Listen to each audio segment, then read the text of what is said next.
And reporting in from the Hell Division, it's Brad Shoemaker. Back from hell. Back from hell. Yep. It was hot. Yeah. And dark. Great. We'll take it over to the meteorological map. You can tell us about the weather. 9,000 degrees and climbing. Great. Yes. You played Doom Eternal. Doom Eternal. I was going to say Doom Legacy for some reason. Doom Forever and Always. Yes. The hot new release. That's right. It was the whole game. I mean, it's close to done. No, but I wasn't expecting them to bring the whole game, though. Right. Like, I figured it was like, here's a chunk. So basically, we have like 3 hours to play the game from the beginning. They were confident you would not finish the game in 3 hours. But I was expecting like, all right, here's a vertical slice. And the structure of the event was like, all right, play for a couple hours. We're going to let you capture the last hour after you like got your feet wet, know what you're doing. Yeah. I figured they would be like, all right, here's your vertical slice for the first couple hours. Now we're doing capture of this one specific window of the game. Oh, right. But instead it was like, hey, wherever you got to. They must be feeling good about Doom Eternal. Yeah. Because they just sat us down in front of the whole game and they were like, just...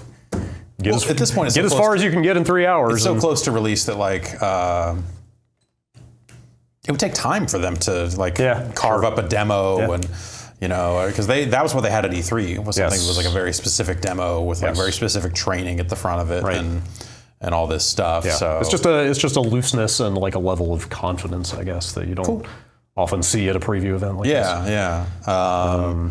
So you played 3 hours of it. You've come back with 15 assorted minutes of footage. Well, I actually came back with like 90 minutes of footage. Okay, we can only use about 15. Yeah. Obviously, there was more than 15 minutes worth of stuff I would have liked to include, but here we are. Yeah, for sure. So the way I thought about this was to kind of break things up into like topics, categories, just sort of Hell. Yes. The Doom guy. Yes, the Doom guy. Satan. Metal. The things that I feel like are the emphases of the game, things they're doing that are new, or the bullet points. Sure. Let's say. Yeah. Do you want to check out this footage? Let's see some of this Doom footage. Let's get right in there. Let's talk about this game. Here we go. Let's roll the clip. Platforming, Jeff. Platforming. I mean, it gets a bad rap. Yeah. I feel like it's not necessarily something people are clamoring for in their Doom. It's bad in a lot of first-person games. I'm gonna say it gets an appropriate rap in most games because I think a lot of first-person platforming is pretty rotten. I think it's pretty good here. I mean, again, not something I expected or necessarily was asking for. Yeah, they put some of this in the demo that I played back at E3 as well. There was a little bit of this wall climb, the air dash stuff. Yeah. I mean, that's the thing. It's like it's active and snappy enough that it fits the kind of overall feel of this game. And at least in I don't know, man. When I played it at E3, it was the one part that stuck out to me as just like, I'm not sure about this part of this game. Yeah. If the level design is good, then that's probably fine. How about this some Super Mario? I was going to say, how about some straight up Bowser's Castle shit? Come on now. I don't know. To me, that fits with the kind of irreverent spirit of the first game. Honestly. So you start with a double jump right out of the gate. Very quickly, they give you this double dash. So we got Bowser. We got Bowser's Castle. We got a double dash. Yes, we got Mario Kart stuff on here. No. This is. I mean, there's not a ton of it. Like, I don't want to. I don't want to give the impression that this is half the game or something. And some of it seemed optional. What's your impression? This is all kind of critical path stuff. Okay. I just want to give a little sense of like what some of the platforming challenges look like. Like you've got some kind of active timed stuff like this. Oh, where you kind of have to do some stuff like that. Yeah. You see, I kind of freaked out getting back on the wall here. Yeah. You have to actively grab the wall, or if you dash into it, a climbable wall that is. If you dash into it, you'll grab automatically.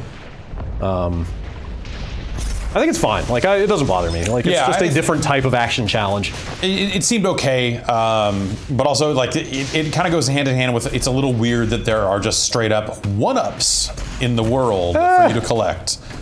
I don't necessarily think it's a bad thing. It's just like it's a little bizarre. Some of this is informed by I talked to Hugo Martin, the director of the game. Like, they are extremely aware that they are making a video game. Right. Like these power-ups, that refreshes your dash in midair. Right. You get 2 dashes before you land unless you pick one of those up, and then you get them back. As you can see here, you can really kind of screw things up and then save yourself with those things. Yeah, so that's why I said like the impression I got from that demo was wondering if a lot of it was going to be optional, or like, hey, we've put a few of these dash refills and some other things out here. If you want to get out here with these spinning fiery things, there'll be a power up for you. There'll be an extra weapon upgrade. There'll be, you know, like not necessarily so like that one path. up here, like a good bit of this is just critical path, get through the level stuff. But like this one up, this is a thing that you obviously don't have to do unless you just want to. Yeah. And I think that probably makes sense. Like, you know, some light platforming on the critical path, and then like, hey, we put some weird stuff out here. Yeah. If you want to explore the limits of this system. Yeah, and I mean that is very Doom. You know, like making you just run around levels looking for weird stuff. Anyway, like you know, it's a relatively small component of the game from what I saw. I just wanted to throw it in here to emphasize it a little bit. Yeah, it is pretty different from the previous Doom, and or I guess from the previous Dooms. Yes, and that dash especially has some serious combat applications as well. Right. Yeah. Which we will see in just a second. Okay. When we move on to this next clip. Let's see that. Weak spots. Weak spots are another big new thing here. Beyond the headshot, beyond the shoot that thing in its mouth. I shot a grenade into its mouth, and now I can do a glory kill. This kind of reminds me. Here's another example of that. So like most, or I guess all of the heavier enemies in Doom Eternal seem to have one or more types of kind of weak spots that you can exploit. Right, and it seems like it's more than just here's an area. You know, it's more than just here's an area that if you hit it, it does more damage. Right, it's like you're shooting pieces off the monsters. It really reminds me of Horizon Zero Dawn. Okay, yeah. So there's like an Arachnotron. I lobbed a sticky grenade on there, and I blew up the gun on its back. Yeah, that ting noise I think is the sign that you've knocked a thing off. And specifically, you see now it's coming at me as a melee enemy because I've blown up its cannon. Right, it can't. Yeah. So you're like changing the way it attacks you, or changing like knocking off some of its weapons, basically. Another example of that. Yeah. It's cool. I mean, you know, it gives encounters a little more depth. Right. And like you don't have to use a sticky grenade there. There are also sort of like sniper-ish weapons. There, you know, other types of heavy weapons that you could blow that off with. I just happen to like the sticky grenade a lot. Yeah, like the Mancubus, the two arm cannons. You can shoot those fireballs, and also this flamethrower. Yeah, there it is. So like blowing those arm cannons off, you know, makes your life a lot easier. Yeah. Yeah, I think that's cool. It's a nice addition. It's a nice layer to the combat. I guess that's the thing. I like. If like this whole game seems like it is layers. Yeah. In terms of they're just adding extra stuff onto that core. Right, and also like, you know, just the expanding out the systems of how you get different resources, and just like the resource management. Right. I mean, I'm sorry. I have to call this out. This is my finest hour. All right. It's my crowning achievement. Oh, we got a little video glitch going on there. Got it in one. Nice. Yeah, it's just, you know, extra little objectives within I think they're even using the phrase combat puzzle, you know? Yeah, like within an encounter, it's extra little stuff you can do to sort of customize what sort of challenge you're facing. And this is pretty cool to me. That dude came all the way over here after me. Oh, wow. Like he navigated the whole environment because I killed or I blew off his long range. Yeah, it was the only thing he could do. Like he can only melee me now. So he actually like navigated that whole platforming sequence to get over here and fight me, which I thought was pretty cool. Well, fat lot of good it did him. Yeah. Anyway, yeah. So you know, like the Cacodemon, it's lob a sticky grenade in an open mouth, and like you do have to wait for kind of an opening. Right. I killed every Cacodemon in the entire time I spent playing this game that way. I never focused any of them down with damage because why not? Why wouldn't you just do the one hit thing? Right. Pretty effective. And I guess the answer is like, okay, if you're surrounded by a bunch of other enemies too, like it might be a little too hot. Yes. Yeah, I think that's something that I definitely noticed back at E3. The kind of weak spot stuff in combat seemed like a really cool idea. Yeah, I'll mention real quick. This purple sludge is a real pain in the ass because you can't dash or jump out of it. Oh, so you're really compromised here. I'm glad you mentioned it getting too hot to really pay attention to like specifically what you're doing with each individual enemy. As I'll show you in the next clip. Okay. So another new thing they have going on here are these Slayer gates. I'll just pause it here for a second. I guess there are 6 of them, according to this. Yeah. Oh, so they had like challenge rooms in the previous game. Yeah, so this is kind of like, oh, you know what? It's actually the other tooltip, I think, that tells you there are 6 of them. Yeah. These are, these are basically what they're portraying as like the hardest thing in the game. Okay. This is all on ultraviolence, by the way. I played on. Oh, all right. It's not Nightmare, but it's the next one down, which I think is the minimum way to play Doom, personally. So yeah, I guess there are 6 of these Slayer gates. I just wanted to get like one good long unbroken combat sequence in here. Yeah. And this was the hardest thing by far that I played in the whole time I spent with the game, so I figured why not this? So it looks like they'll hide the keys for these Slayer gates nearby, and you just kind of need to navigate around and find them. That one was not hard to find or to platform to.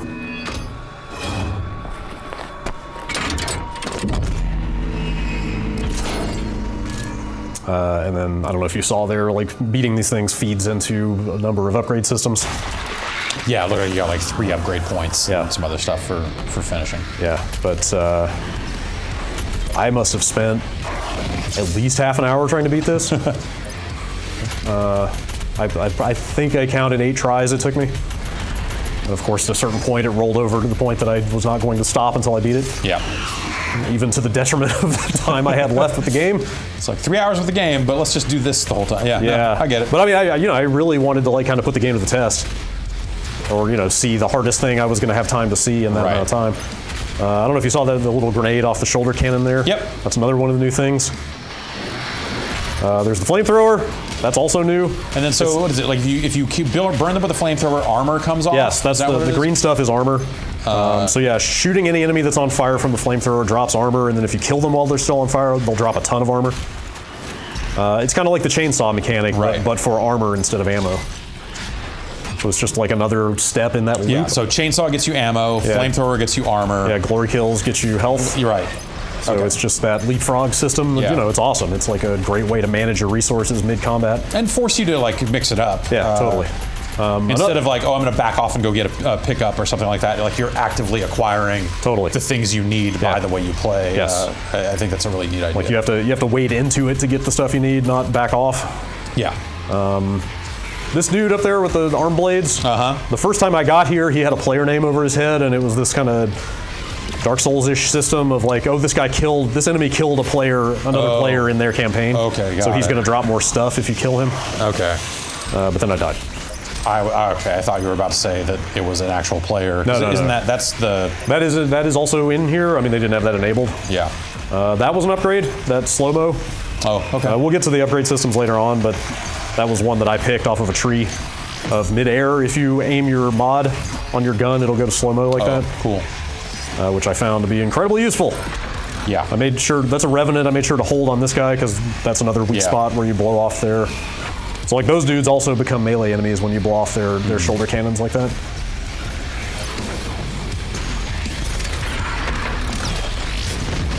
That seems like a really useful upgrade. Very handy. Slow motion stuff.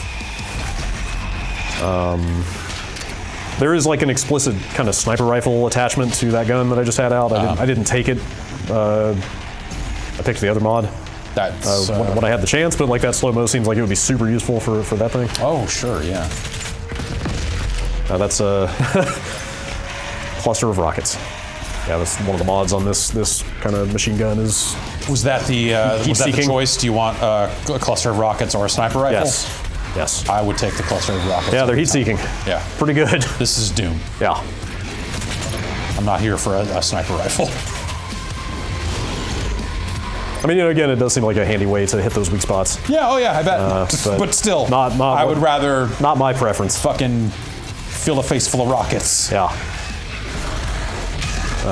So yeah, like air dash, super useful. Like being mobile as hell in this. And like airborne glory kill in this game. Animation. Yeah. Like it feels pretty good. Yeah, the demo I played had an area that was very similar to this. That I don't know that it took me 8 tries, but it was definitely it was a similar deal of just like, well, I need to beat this again. Yeah. And actually get it right. I mean, after the first couple times I died on this, it popped up a tooltip that was straight up like, hey, you might want to come back here later in the game when you have more upgrades to try to beat this. And you were like, check this out, fuck you. Yeah. Yeah. But we'll get to that too. There is not exactly a non-linear aspect of the game, but it does seem like they're making it a little easier to go back and get stuff like that. Right. What you think of the music? Good. It's it's another Mick Gordon special. I assume he's doing the music again. I believe that's the case. It fits. Like it's not. This is pretty good mod. All right. I had just got it before this level and had forgotten that I had it until just then. But it's like I think the risk reward on that is like it kind of locks you down a little bit. Oh right. While you're zapping the guy. But if you can hold it long enough, obviously they just explode. Yeah. Even the heavy enemies. So that's pretty cool. But yeah, these keys seem crucial, which we'll kind of get to that stuff later. Okay. But yeah, I mean, this gameplay is pretty damn good. Yeah, as you might expect from the first one. It's very active. Sure. Yeah. Very snappy. A lot of variety in there. Cool. So yeah. All right, hit me with the next clip. All right. So you've got a hub in this game. Okay. There's like a hub, like a home base kind of thing that you return to. It's called the Fortress of Doom. Sure. It's basically this really rude, metal-looking Gothic castle in orbit around the Earth. Okay. You have a space castle in this game. Okay. Yes, the second Hell Priest. Right. I'm gonna say like some of the story stuff, the very like narrative forward stuff in this game plays it fairly straight. But there does seem to be some amount of absurdity around the edges, which is what I wanted after the first game. Right. Was very irreverent, This is an ARC broadcast. Yeah, I think that makes sense. I mean, you kind of have to. Survivors operating inside the hellified zones. I think hellified zones is a pretty funny way to. Those are some hellified zones. Coming in. ARC leadership do not recommend any attempts to. So also they're just straight up saying the phrase Doom Guy now. Please avoid all contact with Doom. Guy at this time. That's fucking great. Yeah. So you get new weapons here. They just seem to dole those out as part of the story. This is an ice bomb variant on my shoulder grenade. Okay. That does that. Just thought I'd throw that in here. And then so once you get that variant, is that like you switch back and forth? Okay. It's just a toggle. The bomb will douse nearby enemies. So how do you feel about the story overall in terms of like? Well, real quick, so you can basically like go back and access previous levels from your terminal here, which is how they're kind of gating access to stuff that you missed. So is it more like it's less like revisiting an area after you've already done the mission thing, and more like replaying the full mission? I don't know if like I assume you would probably still get the story beats the second time when you go back and stuff. But the point is like you come back here. I don't know what the master levels are about, but you come back here and like warp in and out of this base every time you finish a mission is my impression. So you're picking up like magic power cores as you go through the story, and then you're unlocking more parts of your castle, such as this, which basically appears to be a pantheon of upgrades. Like I finished a mission, I got the power core, I stuck it in my castle, and then it opened a door and was like, hey, now you can go here. And I assume you'll have to meet certain objectives or get certain currency, or actually I see a socket for those power cores there. So it looks like you'll pick like upgrades kind of locked up behind these things. Okay, yeah. Here is where I put that key I just earned from that Slayer gate. I believe that is the Unmaker. Yeah. Which is that rude looking energy sword that they've shown off. Oh, right. Okay. So it looks like you need to find and finish all of those, all six of the Slayer gates. And then you get that sword. Well, by that time, you'll probably have finished most of the game. I don't know. Well, and then here's a sword. You're almost at the end of the game already, though. Multiple people at the event talked up, like, I think they're 3D printing a BFG here.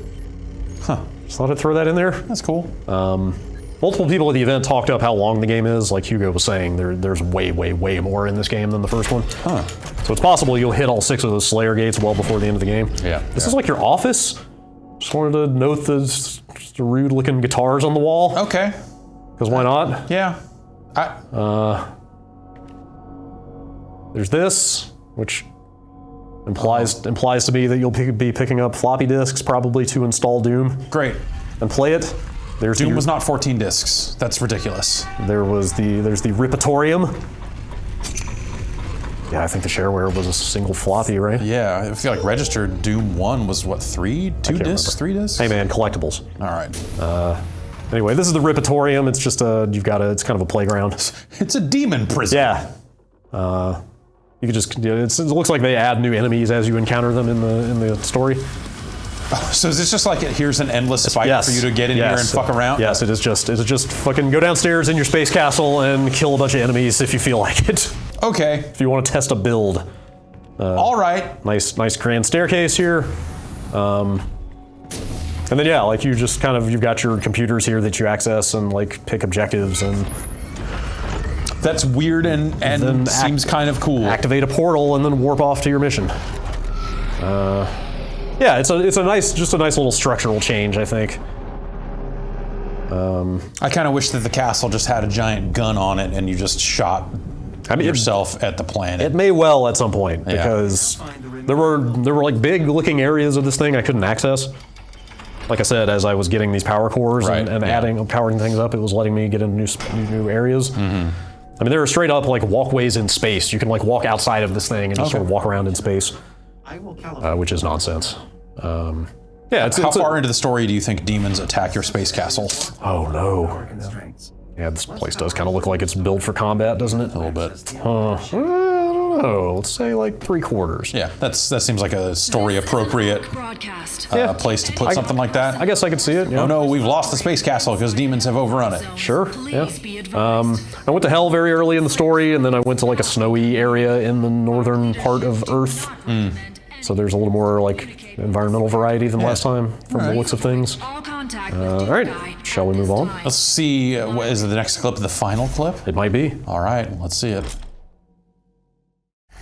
Final thing, I just thought I would throw some of the upgrade systems, or maybe all of them. I feel like maybe, hopefully I had seen all of them by 3 hours in.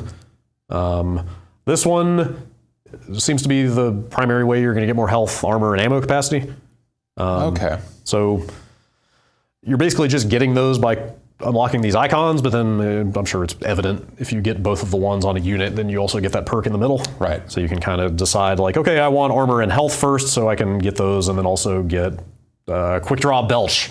Yeah. At the same time, you know what I mean? Right. Yeah. It's just passive stuff from the looks of it. It's nothing huge. The default, the starting ammo cap seemed very low. Which, granted, obviously you can upgrade it a bunch here, so it's not a huge problem. But it also felt like it was maybe tuned to kind of push me to be using the chainsaw more. Oh, to, like, right, yeah. Actively participate in that loop of that resource loop. This is the Praetor suit upgrade wheel. Okay. There are multiple upgrade systems in this game. Yeah. These are also pretty passive for the most part. There's exploration ones and like environmental hazard stuff. Okay, larger map reveal radius. Yeah. Okay. Yeah, and some combat relevant stuff, but it's mostly like cooldowns being shorter and stuff like that. Yeah. A lot of passive stuff there too. I don't 100% remember how you get Praetor tokens. I think maybe you find them. And then you've also got a weapon, well, multiple weapon trees, I should say. Yeah. So you pick, you pick, I think you'll be able to get both mods for every weapon, I'm assuming, eventually. And just toggle between them. Yeah, but initially you have to pick one or the other. Yeah. And then once you pick one, then you can kind of specialize it.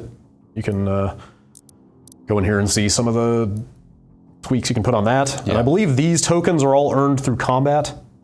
I think they're called weapon parts. It's whatever I got from that Slayer gate. Right, yeah. But you also earn them. You also earn them just from like standard combat encounters in each level. Oh, okay. Like those actually get broken out and itemized in the kind of level summaries and stuff. Oh, interesting. Okay. So is there a certain amount of like, oh, you didn't do this encounter as well as you should have, and you don't get as many tokens? Yes. Yeah. Well, I'm glad you asked. We'll get to that in a second. Okay. But here's the rune system. So this is where I got that midair slow-mo. Okay, yeah. That's what I took as my first chance. Increased glory kill range. Yeah, like do glory kills from a longer range was what I almost took, but I was like, I'm going to get the one that looks a little flashier. Right, blood punch, that's the other one. Yes. The punch is the... Yeah, that just kind of kills a bunch of people in kind of an AoE. And then health pops out of it. Yes. Can I back up here? So I only have one slot here. It looks like you'll be able to unlock up to 3. And then mix and match them. Oh, so this is like a perk loadout, basically. Yes. You can change this loadout at any time. Yeah. So I could swap that first slot out for something else later once I unlock it. Yeah.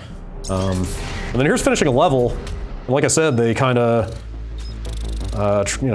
here's how they summarize all your progress. So like, here's all the combat encounters in that level. And I'm getting tokens for those, and you can see there's what they call a secret combat encounter that I did not find. Right. So okay, so it's less about how you did in those encounters and you completed them. Yes, it's just finishing them. Okay. But again, I guess I have to find whatever that secret one is. Like, so that's so they're like breakable walls and other stuff like that. Yeah. So they're, there are. I'm sure that they've just got like, here's a separate area. Yeah. I thought this was kind of a neat presentation. This is how they show off like all the stuff you found in terms of, codex entries and different types of upgrades. Like it just kind of makes it easy to see what you've got all of and what you might need to come back for. And then they've got this. What? Is this a battle pass? That's when I first saw it, I was like, wait a minute, what is going on here? But I think it's more benign than that. Okay. These are mostly like player cards and profile icons. The sort of things you'd put on a battle pass. Well, yeah, but I mean, not necessarily paying for it. There's, as far as I know, as far as I could tell, there are no microtransactions around this stuff. Like there are going to be like sort of seasons and like online event type stuff. Right, because they do have like a whole multiplayer thing that they haven't. Yeah. They haven't really shown them much of that. The battle mode. Right. Kind of action strategy hybrid thing they've got going on. Yeah, they did not have that set up at this event. So I guess like if they want people to keep coming back, I mean that's literally, that's a season with 105 days left on it. Yeah, that's a battle pass. Yeah, so there's straight up just like there's cards something and icons on there that says boosters, implying that maybe you could spend some money to get levels in the battle pass. Possibly, faster. yeah. And then you can unlock like enemy models, and I think this like kind of portal looking doohickey is an unlockable.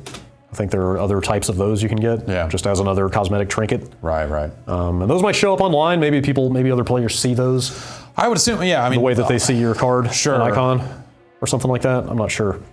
I guess that makes sense. Yeah.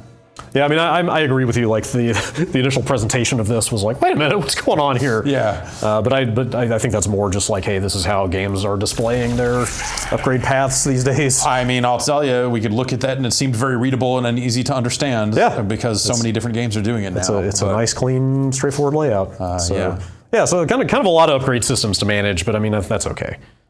It's a game about going back and finding extra stuff. Right. And customizing a bunch of different combat options. Yeah, I think that makes sense. I think the previous game had its own upgrade systems, and I think it did really well with that. These seem like, in some cases, I don't know, looking at it without having played it, these seem like natural ways to build upon what was in the previous game. Especially when you've got extra mechanics like the flamethrower and the grenade launcher and stuff like that. Yeah. So you're going to want to shorten those cooldowns, or have the option to spec in those directions and stuff like that. How many of this stuff felt like you were very much locked in and unable to change? Like these crystals here. Like, I don't think these. I'm just my gut feeling is these can't be changed after the fact. Right. I mean, I don't think you can unpurchase and respend currency on anything. Yeah.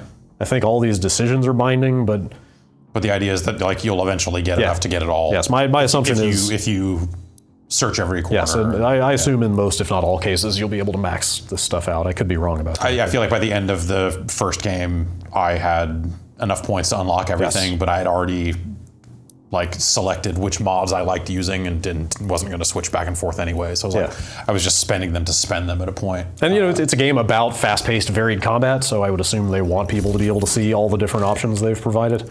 Yeah, you'd think. So yeah, cool. A lot here, but it'll take a little time to get your head around all these systems, but it's pretty straightforward. Yeah, I mean, how well did it tutorialize these systems as you encountered them? I cut out. You literally played the first 3 hours. Yeah, so. I cut out most of the tutorial pop-ups, tooltip type stuff, but it very aggressively. Even like every time you encounter a new enemy, they would pop up and say like, "Hey, here's where the weak point on the Mancubus is. Cool. Here's what you do to this guy. Yeah. Here's a way to handle this guy in combat that you should know about." That makes sense. I think in this day and age, you might as well. In that vein, this is a very small touch, but I noticed when I ran out of ammo with a weapon, it would automatically equip the chainsaw. Oh, right. Like visually equip it. Just say like, hey. It's just like, hey, buddy. You need to do a thing. Remember, you have this thing. This is how you get ammo back. Use this chainsaw. This is your problem solver. Yes. For this particular problem. Like, I appreciate just little kind of usability or like UI kind of touches. Like right. I mean, if you think about how other shooters handle stuff like this, like this is somewhat more, maybe complicated isn't the word, but it's like, it's a very specific way to get more ammo that like, if you miss that, you're gonna have a bad time with this game. Yeah, so like little touches like that make it feel like it's something they put some thought into. Yeah, that's cool. So Yeah, it seems pretty damn good. Cool so far. And does it seem done? I mean, you know, like it's pretty close, right? I mean, March, yeah. Okay. So they have to be getting close. A little ways off. It felt like a finished game to me. All right. Yeah, I'm very eager to play more of it. You probably are not surprised to hear. No, yeah. I mean, that was my feeling coming out of E3 was like, okay, yep, I'll play this game. Yes. I liked the previous one. All these additions seems like smart things I want to do. Yeah. And it's very fast-paced and fun. The possible exception of some of that wall jump stuff. That was the stuff I was like, this seems fine. Yeah. But if there's a bunch of it, it's really not. Yeah. Like what I showed at the top of the video in terms of the platforming is like most of what I had footage of. In that, yeah. In like an hour and a half, it was like that. Yeah. So it's not a huge component of the game. Yeah. So. All right. Yeah. Well, we'll check that out in March. We probably won't see this game again until it's done. No, probably not. Until it's done. Yeah. So come back then and we'll come back when it's done. Yeah.